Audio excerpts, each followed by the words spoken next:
ॐ नमो भगवते वासुदेवाय। ॐ नमो भगवते वासुदेवाय। ॐ नमो भगवते वासुदेवाय। नारायणं नमस्कृत्य नरं चैव नरोत्तमं देवीं सरस्वतीं व्यासं ततो जायमुदीरयेत्। नष्टप्रायेषु वभद्रेषु नित्यं भागवतसेवया भगवतीरुत्तमश्लोके भक्तिर्भवति नैष्टिकी। ॐ अज्ञानतिमिरन्धस्य ज्ञानाञ्जनशलाकया चक्षुरुन्मिलितं येन तस्मै श्रीगुरवे नमः। श्रीचैतन्यमनोभीष्टं स्थापितं येन भूतले स्वयं रूपकरामह्यं ददाति स्वपदान्तिकम्। नमो विष्णुपादाय कृष्णप्रेष्ठाय भूतले श्रीमते भक्तिवेदान्त स्वामीति नामिने। नमस्ते सरस्वते देवे गौरवाणी प्रचारिणे निर्विशेष शून्यवादी पाश्चात्यदेशतारिणे। जय श्री कृष्ण चैतन्य प्रभो नित्यानंद श्री अद्वैत गदाधर श्रीवासादि गौर भक्त वृंद। हरे कृष्णा कृष्णा कृष्णा हरे हरे, हरे Ram Ram Ram Hare Hare. Hare Krishna, reading from Srimad Bhagavatam. By His Divine Grace, A.C. Bhaktivedanta Swami Srila Prabhupada Ki Jai. We are reading from Canto 4, Chapter 24, chanting the song sung by Lord Shiva, that is Rudra Gita. We are at text 60. Please continue. This verse of Bhagavad Gita explains that the Lord is spread everywhere by virtue of his Brahman feature. Everything rests in him. He is not there, yet he is not there. The conclusion is that without bhakti yoga, without rendering devotional service to the Lord, even an impersonalist cannot understand the Brahma Tattva, the Brahman feature. In the Vedanta Sutra, it is stated, Atato Brahma Jigyasa. This means that Brahman, Paramatma, and Parabrahman should be understood. In Srimad Bhagavatam also, the absolute truth is described as the one without a second. But he is realized in three features: impersonal Brahman, localized Paramatma, and the Supreme Personality of Godhead. The Supreme Personality of Godhead is the ultimate issue. And in this verse, Lord Shiva confirms that ultimately the absolute truth is a person. He clearly says, Tattvam Brahma Param Jyotir Akasham Eva Vistrutam. Here is a common example. A successful businessman may have many factories and offices and everything rests on his order. If someone says that the entire business rests on such and such a person, it does not mean that the person is bearing all the factories and offices on his head. Rather, it is understood that by his brain or his energetic expansion, the business is running without interruption. Similarly, it is the brain and energy of the Supreme Personality of Godhead that carry on the complete manifestation of the material and spiritual worlds. The philosophy of monism explained here very clearly adjusts itself to the fact that the supreme source of all energy is the Supreme Personality of Godhead Krishna. This is described very clearly. It is also stated how the impersonal feature of Krishna can be understood. Raso aham apsu kaunteya prabha asmi shashi suryo pranavah sarva vedeshu shabdah khe purusham nurushu. O son of Kunti, Arjuna, I am the taste of water, the light of the sun and moon, the syllable Om in the Vedic mantras. I am the sound in ether and ability in man. Bhagavad Gita 7.8. In this way, Krishna can be understood as the mystic power in everything. Hare Krishna. Yeah. Now, further, Srila Prabhupada explains that Lord Krishna is spread everywhere by the virtue of his Brahman feature, and everything rests on him, and he is not there. Right. So, what is the example? Everything rests on him, but he is not there. Srila Prabhupada gives a beautiful example, just like Mukesh Ambani ji, he may have 100 factories. Everything rests on him.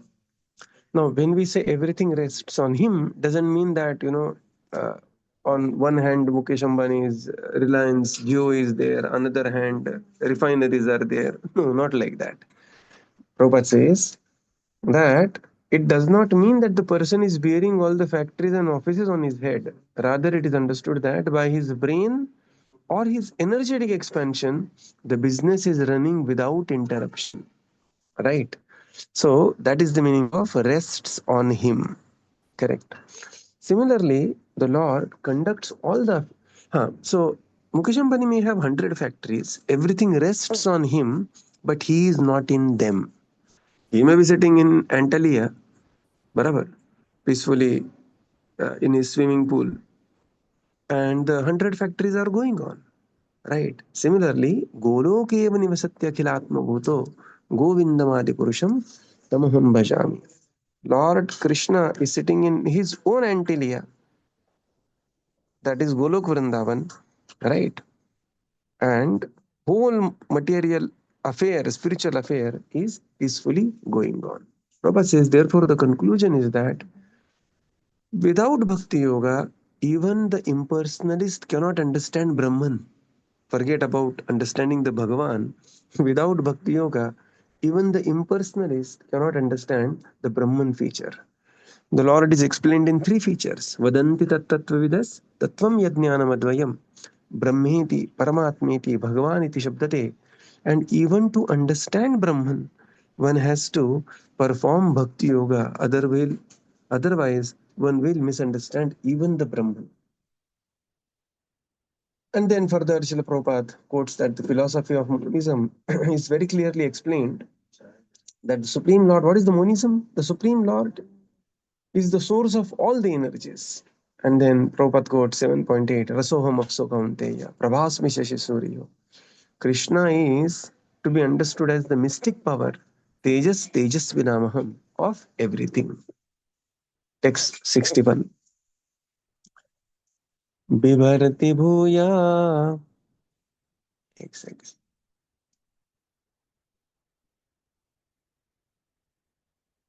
No, not Bibharati Bhuya. Yomayamedam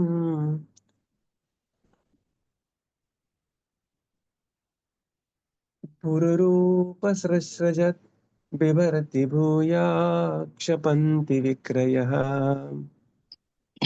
Yadbhed satevatmadusthaya Tvamant Atmatantram Bhagavan Pratimahi. Translation. Translation: My dear Lord, you have manifold energies, and these energies are manifested in manifold forms. With such energies, you have also created the cosmic manifestation, and although you maintain it as if it were permanent, you ultimately annihilate it. Although you are never disturbed by such changes and alterations, the living entities are disturbed by them, and therefore they find the cosmic manifestation to be different or separated from you. My Lord, you are always independent, and I can clearly see this fact. Purport. It is clearly explained that Lord Krishna has multi-energies which can be grouped into three, namely the external, the internal, and the marginal energy. There are also different cosmic manifestations, namely the spiritual world and the material world, as well as different types of living entities. Some living entities are conditioned and others are eternally free. The eternally free living entities are called Nitya Mukta, for they never come in contact with the material energy. However, some living entities are conditioned in this material world, and thus they think themselves separated from the Supreme Lord. Due to their contact with the material energy, their existence is always troublesome. Being always in distress, the conditioned soul considers the material energy to be very much disturbing. This fact is explained by a Vaishnava Kavi or poet. Krishna bhuliye jiva anandi bahirmukha ateva maya tare deya samsara dukha. When the living entity forgets the Supreme Lord and wants to enjoy himself independently, imitating the Supreme Lord, he is captured by the false notion that he is the enjoyer and is separated from the Supreme Lord. This material energy is therefore very much troublesome to the spiritual energy, the living entity, but the material energy is never troublesome to the Supreme Lord. Indeed, for the Supreme Lord, both material and spiritual energy are the same. In this verse, Lord Shiva explains that the material energy is never troublesome to the Supreme Lord. The Supreme Lord is always independent, but because the living entities are not independent, due to their false idea of becoming independently happy, the material energy is troublesome. Consequently, the material energy creates differentiation. Because the Mayavadi philosophers cannot understand this, they want to be relieved from the material energy. However, because a Vaishnavi philosopher is in full knowledge of the Supreme Personality of Godhead, he finds no disturbance even in the material energy. This is because he knows how to utilize the material energy for the service of the Lord. In the government, the criminal department and civil department may appear different in the eyes of the citizens, but in the eyes of the government, both departments are one and the same. The criminal department is troublesome for the criminal, but not for the obedient citizen.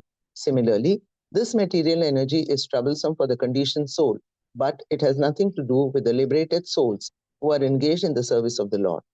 Through the Purusha Avatara, Mahavishnu, the Supreme Personality of Godhead, created the whole cosmic manifestation.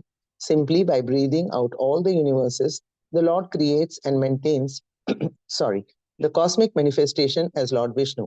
Then, as Shankarasna, he annihilates the cosmic manifestation. Yet, despite the creation, maintenance, and destruction of the cosmos, the Lord is not affected. The various activities of the Lord must be very disturbing to the tiny living entities, but since the Lord is supremely great, he is never affected. Lord Shiva or any other pure devotee can see this clearly without being blinded by Veda Buddhi or differentiation. For a devotee, the Lord is the supreme spirit soul. Since he is supremely powerful, his various powers are also spiritual. For a devotee, there is nothing material, for material existence only means forgetfulness of the Supreme Personality of Godhead. Hare Krishna.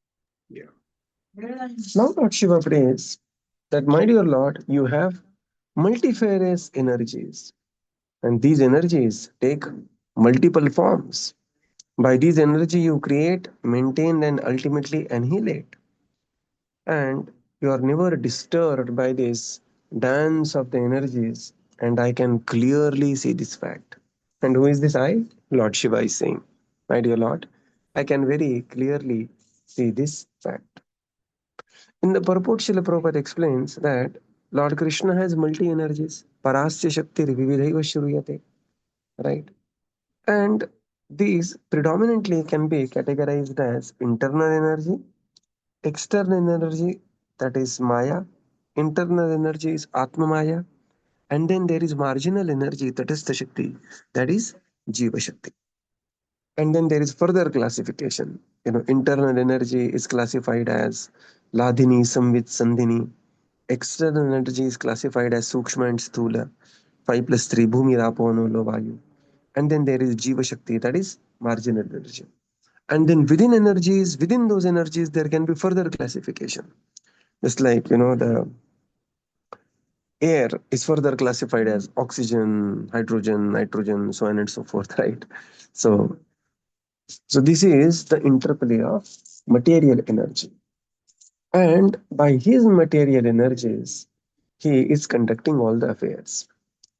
So within the Jiva Shakti, there are living entities who are eternally liberated. They are called as Nitya Mukta, or always living in the Vaikuntha planet. Right? They never come in touch with the material nature. Just like, we don't come in touch with the prison house, but there are certain prisoners. How many of them? Say Pune has a jail, Yaravada jail. Some 10,000 inmates are there. Pune population is almost 80, 70 lakhs. So 70 lakhs population, 10,000 are prisoners. But we have never gone to prison, right? But prisoners are there. Similarly, a vast number of living entities are Nitya Mukta. They are just like there are vast number of citizens in Pune. Handful of them, they are in the jail. Similarly, handful of the living entity, they are in the material world. Like, you know, we all are there here currently in the material world. So these are called as Nitya Baddha living entities, right? Why they have become Baddha?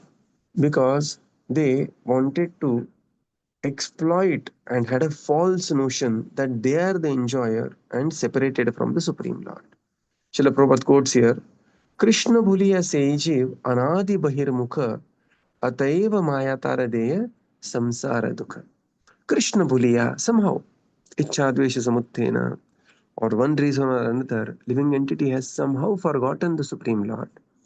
And what has happened? Anadi. Since when? time immemorial, because time is a concept in the material world. Therefore, in the spiritual world, the time is conspicuous.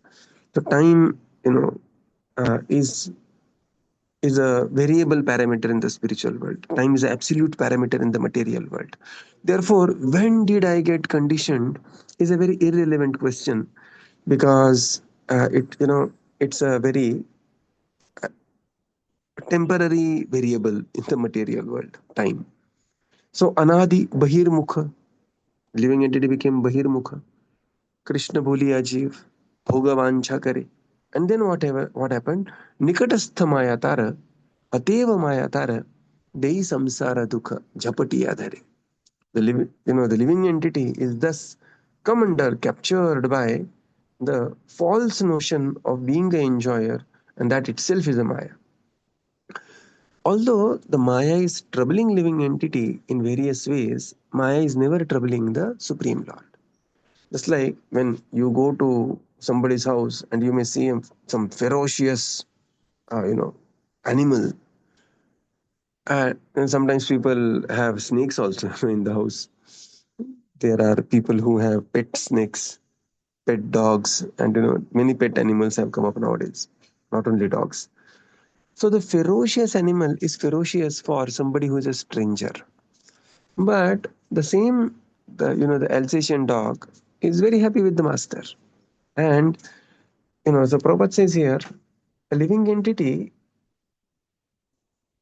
they are not independent, but due to the false idea, they think they are independently happy, and thus the material energy becomes troublesome to them. Consequently, material energy creates differentiation, and that is Bheda Buddhi. So, Mayavadi philosophers cannot understand this. They want to be relieved from the material energy. Whereas a Vaishnava who has the full knowledge of the material energy, and he realizes ultimately energy is energy, nothing is spiritual or material. We have to simply engage the energy. What is material? When we think it is for my pleasure, it becomes material. When we know it is for the pleasure of the Supreme Lord and engage accordingly, it becomes spiritual. And therefore, for a devotee, even his family is not material, right? Because he is trying sincerely to engage the family in the service of the Lord. The family of the devotee is also spiritual family, and that is the glorious concept of Yukta Vairagya. That a devotee knows how to utilize energy of the Lord in the service of the Lord. And thus, he converts the so-called material energy into real constitution of that energy as spiritual energy.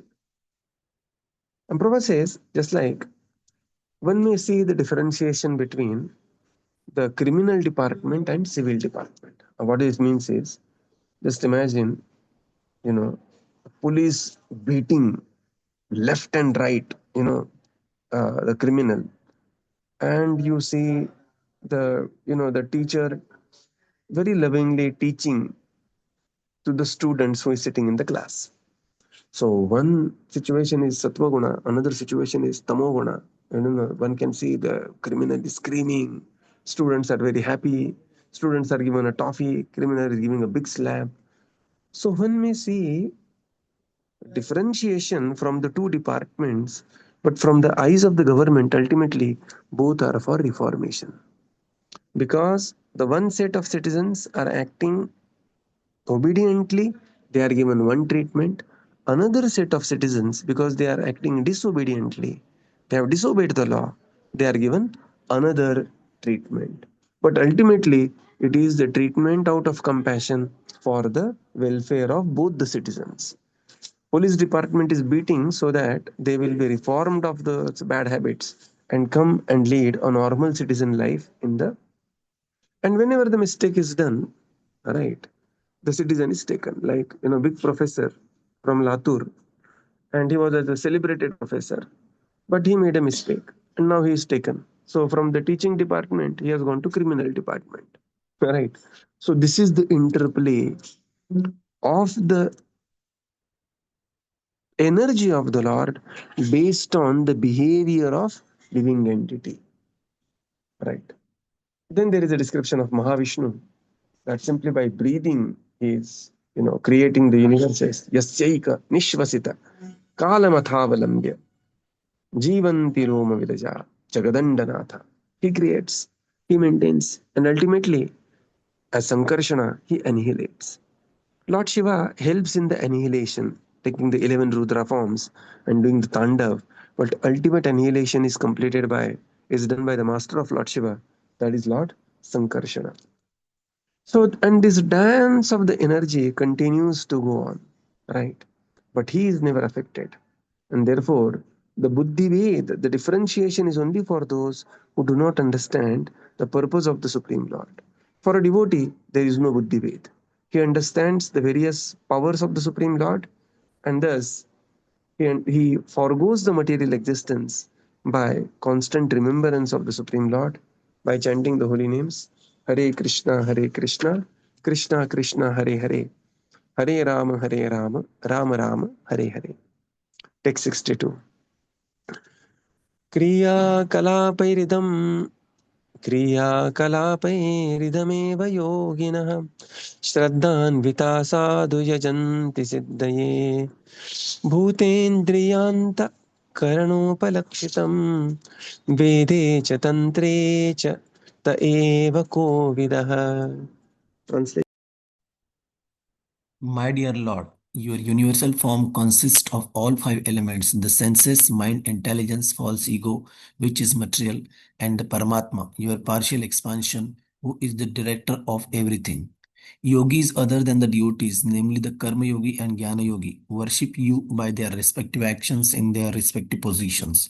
It is stated both in the Vedas and in the Shastras that are corollaries of the Vedas, and indeed everywhere, that it is only you who are to be worshipped. That is the expert version of all the Vedas. Purport. In a previous verse, Lord Shiva wanted to see the form of the Lord, which the devotees are always interested in. There are other forms of the Lord manifest in the material world, including Brahma and other demigods, and these are worshipped by materialistic persons. In the second canto, third chapter of Srimad Bhagavatam, it is stated that those who desire material benefits are recommended to worship different types of demigods. And in conclusion, the Bhagavatam recommends Akamaha Sarvakamo va Moksha Kamo Udaradhiha Tivrena Bhakti Yogena Yajeta Purusham Param. Bhagavatam 2.3.10. The devotees, the Gyanis who are known as Moksha Kama and the Karmis who are known as Sarvakama are all aspiring to worship the Supreme Personality of Godhead Vishnu. Even when one performs yajnas, are as stated here, Kriya Kalapahi. He should always remember that the demigods are but agents of the Supreme Lord. Actually, the worshipful Lord is Vishnu, Yajneshwara. Thus, even when different demigods are worshipped in the Vedic and Tantric sacrifices, the actual goal of sacrifice is Lord Vishnu. Therefore, in Bhagavad Gita 9.23, it is said, Yepi anya devata bhakta yajante shraddhayanvitaha tepi mam eka kaunteya yajanti avidhi purvakam. Whatever a man may sacrifice to other gods, O son of Kunti, is really meant for me alone, but is offered without true understanding. Thus, the worshippers of various demigods also worship the Supreme Lord, but they do not do so against the regulative principles. The purpose of the regulative principles is to satisfy Lord Vishnu. In the Vishnu Puran 3.8.9, the very same thing is confirmed. Varnashramacharvata Purushen Purah Puman Vishnur Aradhyate Pantha Nanyat Tat Tosha Karanam. Here it is clearly mentioned that the Karmi, Jnani or Yogi, in fact, everyone worships Lord Vishnu if he is actually expert in knowledge of the Vedas and Tantras. The word Kovidaha is very significant, for it indicates the devotees of the Lord. Only the devotees know perfectly that the Supreme Personality of Godhead Vishnu is all-pervading. Within the material energy, he is represented by the five material elements as well as the mind, intelligence, and ego. He is also represented by another energy, the living entities. And all these manifestations in the spiritual and material world combined are but representations of the different energies of the Lord. The conclusion is that the Lord is one and that he is expanded in everything. This is understood by the Vedic version. Sarvam khalva idam Brahma. One who knows this concentrates all his energy in worshipping Lord Vishnu. Now, Lord Shiva prays Kriya Kalapair, that he says that, my dear Lord, universal form which consists of the five elements, that is senses, mind, intelligence, false ego, which are all material. So, out of the five, four are material: senses, mind, intelligence, false ego, and then Tanmatras also. And Paramatma, which is spiritual, your partial expansion. So, this is the universal form consisting of material plus the Paramatma feature. Just like, Virata Purusha, just like a Purusha has, anybody has body and a soul. Similarly, Virata Purusha has the Virata body, all the elements, and the soul. But here is the super soul, that is Paramatma. And everyone, including yogis, karma yogi, jnana yogi, and everybody is actually directly or indirectly worshipping you. This is the expert version of the Shastra, Kovidaha, those who are expert in the Shastra. In the purport, Srila Prabhupada explains, Lord Shiva wanted to see the form of the Lord, which devotees are always interested in. Right? So devotees are always interested in the form of the Yam Shama Sundaram Achintya Gunaswarupam Govindamadi Purusham Tamaham Bhajami. This is the form a devotee is interested, but this form is not very easily to be seen. Once in a day of Brahma, right? Once in a Kalpa, Lord appears as Brajendranandan Krishna, and in the same Kalpa he appears as Sri Chaitanya Mahaprabhu. So this form is revealed only for 100, 150 years in the one full day and night of Brahma. This form is extremely rare even for demigods to see this form. Further, Srila Prabhupada explains, actually, Sarvam Kalvidam Brahma, that everything is Brahman. That doesn't mean everything is God, but everything is God's. It is energy of the Supreme Lord. Just like when you go to Reliance, of course, this program is not sponsored by Reliance. We are just taking a famous example. So when you go to Reliance, you may say everything is Ambani. Is it right? Of course it is right. Everything belongs to Ambani. Right? Everything is Ambani. But that doesn't mean every oil rig or every the tanker that is carrying the gas and oil is Ambani. No. Everything is Ambani means everything is property of Ambani. Everything is energy of Ambani. So Sarvam Khalvidam Brahma means that everything is Brahman, means everything is Brahma. Of course, everything is Brahma, is energy of the Supreme Brahman, that is Parabrahma. One should not mistake this as everything is Brahma means everything is Bhagavan. Okay. And this is a very, very stupid, unrealistic understanding. Because everything is Khalvidam Brahma, and therefore everybody is ultimately worshipping the Supreme Lord. In a way, correct? The devotees, jnanis. So whatever their desires are, they are moksha kami. They are worshipping the Supreme Lord. Karmis, they are sarva kami. Putram dehi, dhanam dehi, sokhyam dehi.